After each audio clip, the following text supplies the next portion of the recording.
शिर्डीमधल्या लोकांचं काय मत आहे? शिर्डीचा आशीर्वाद कोणाला मिळतोय आपण तेही बघूया.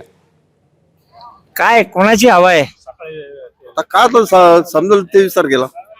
नाही, आता आपण जर पाहिलं तर जिल्ह्यात थोरात विखे असं सगळं चालू आहे. काय कोण वरचं ठरल?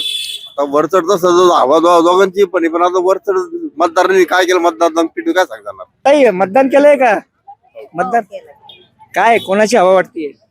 आता ते आपल्याला जेव्हा निकाल लागल्यावरच कळण कोणाची हवा आहे. आता काय सांगू शकत. तुम्ही शिर्डी मतदारसंघात आहेत, साईबाबांचा श्रद्धा सबुरीचा संदेश आहे. मग काय कोणाला श्रद्धा, कोणावर श्रद्धा राहील आणि कोणाला सबुरी मिळेल? आता जे आपले आपल्या चांगले काम करतील त्यांची श्रद्धा आणि सबूर ठेवायची. जे आपल्यासाठी चांगले काम करतील, वाटतं बा यांनी आमचं काम केलं, मग त्यांच्यासाठी श्रद्धा. मला काय वाटते, थोरात विखे हे दोन राजकारणी आहेत. विखे पाटील नाही, एकंदर नगर जिल्ह्यात कोणाचं वर्चस्व? विखे पाटीलच त्यांचं योगदान आहे, विकास आहे.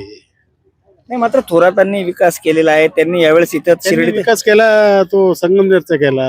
राहता तालुक्यासाठी काय योगदान आहे त्यांचं? बरोबर आहे का नाही?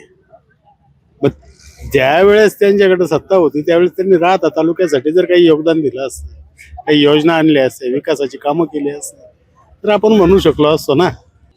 किती वर्षापासून बाजार करता? बस 15-16 वर्ष झाली. काय किती निवडणुका पाहिल्या आतापर्यंत? ही आता 4थी-5वी निवडणूक आहे. मतदान अनेक वेळा केलं तुम्ही. काय कोणाची हवा आहे यावेळेस? या तेळच आहे कमळाच्या, मग काय करायचं. आज मतदान केलं का आज? काय कोणाची हवा आहे?